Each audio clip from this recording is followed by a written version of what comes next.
Hi guys, welcome back. So I love anything that is baked and sweet, and I absolutely love breakfast. So today we are going to combine the two and we are going to make cinnamon date sticky buns.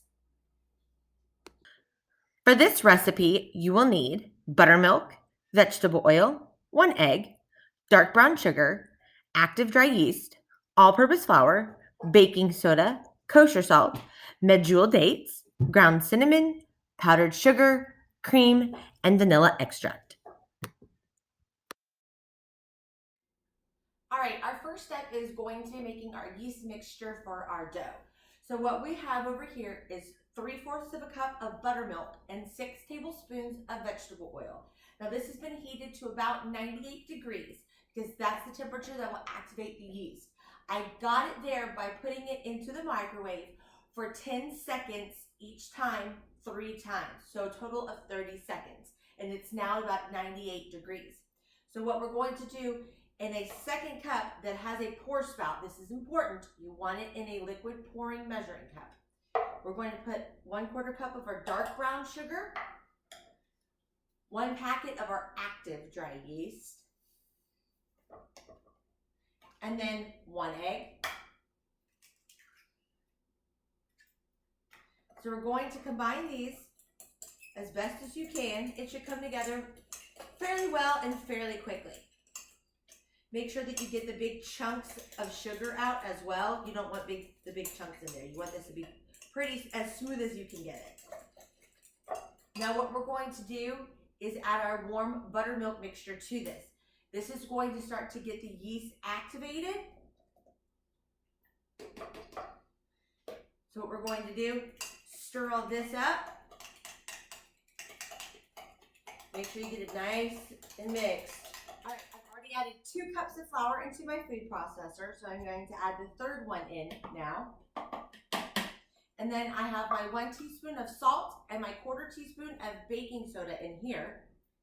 And we're going to add that in. Now what we're going to do is just put the top on, and we're going to pulse this just so the flour and the baking soda and the salt are combined. So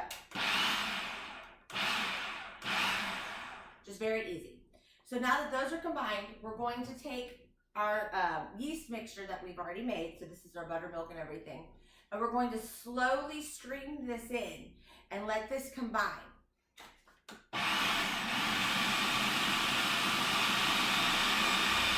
So you can see our dough has started to form a ball and is pulled away from the sides. So now it's time to knead. So we have our dough now on a very clean surface that is not floured. Normally you would flour your surface, but in this case we don't want the extra flour getting incorporated into this dough. So all we're going to do is knead it. You're going to push it with the heels of your hands and then pull it back towards you, fold it in, push, pull, fold it in. And what we're doing is we're developing the glutens in our dough right now. And we're going to do this for about 3 minutes or until a nice smooth dough forms. And you'll be able to tell if it's nice and smooth because when you pull it, it won't break apart like that. It'll be nice and elastic. All right, so by now you should have a nice, smooth, and silky dough. You will have noticed that as you were kneading it, that it was getting a lot easier to work with. So that means you're developing the glutens really well. So now what we're going to do is get the dough folded over. So with your rolling pin, you're going to roll it out into a nice big rectangle.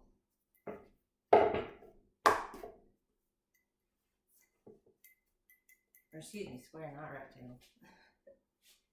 We're going to fold it into a rectangle. So you want it to be about a 1/4 inch thick. So what we're going to do is fold it over itself once and then twice.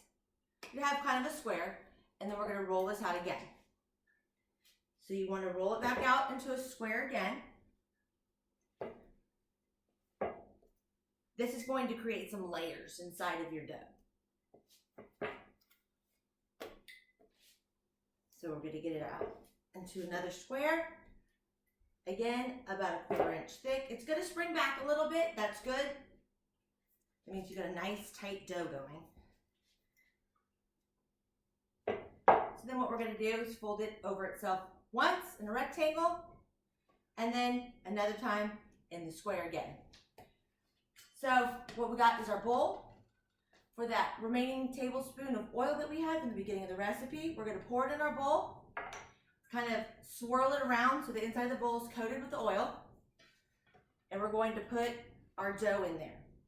We're going to seal this really, really tight with saran wrap, and we're going to put it in a refrigerator overnight, and it'll double in size.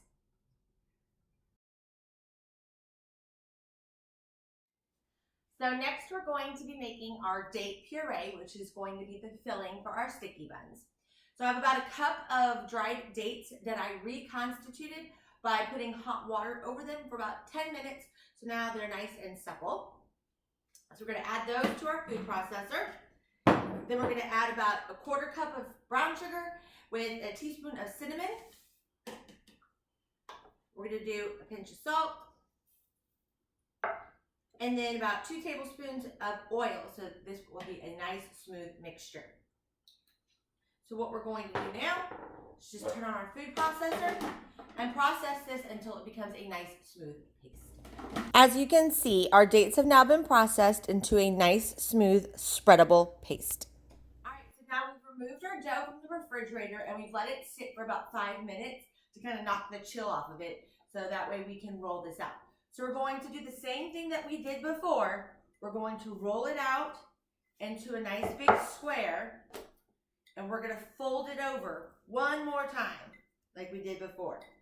So we're going to go into a rectangle, into a square. So now we're finally going to get to the fun part, which is filling it. So what we're going to do is we're going to try to roll this into a 12-inch square. All right, so it'll be about 1/4 inch thick, give or take. What we need is a nice big square. So now that we have our square shape, or roughly a square shape, we're going to add our date mixture and our next amount of brown sugar onto our dough. Now, if your date mixture, since it's coming out of the fridge, is a little sticky or it's a little rough, you can go ahead and put it in the microwave for about 30 seconds to get it loosened up. So what we're going to do is take our date mixture and just put it on our dough randomly. I've already warmed mine in the microwave so it's nice and pliable. And what we're going to do is we're going to spread this out all over our dough using an offset spatula. So what we're going to do is just make a nice and even as you can layer of date mixture all over. Just like that. Next, we're going to take our 1/2 cup of dark brown sugar and we're going to sprinkle that all over the top.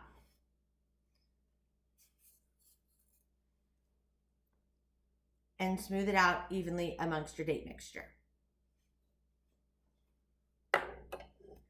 Next step is to roll up our sticky buns. So you're just going to take the largest end and simply roll it into a nice even bun.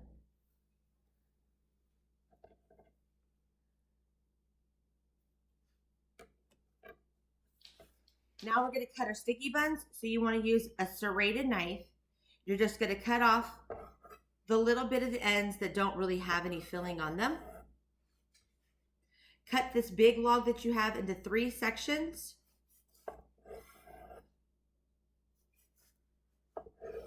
And then you're going to cut 3 buns out of each of these sections.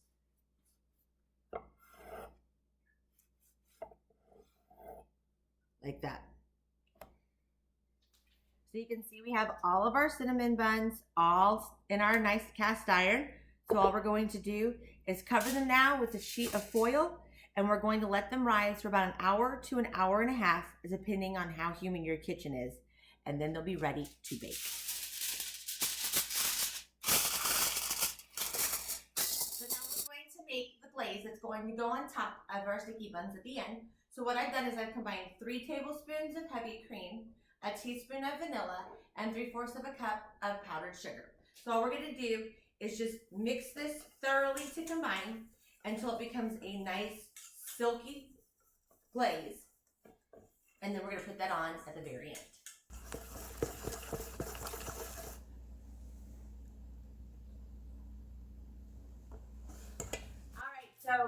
did let our sticky buns sit for about an hour. They've all started to rise. So what we're going to do is put them in the oven. Our oven is now 350 degrees. We're going to bake them covered for 20 minutes. After that, we're going to take them out, uncover them, and bake them for an additional 15 if you like really sticky, chewy buns, or if you like them more well done, you can cook them for an additional 20 minutes.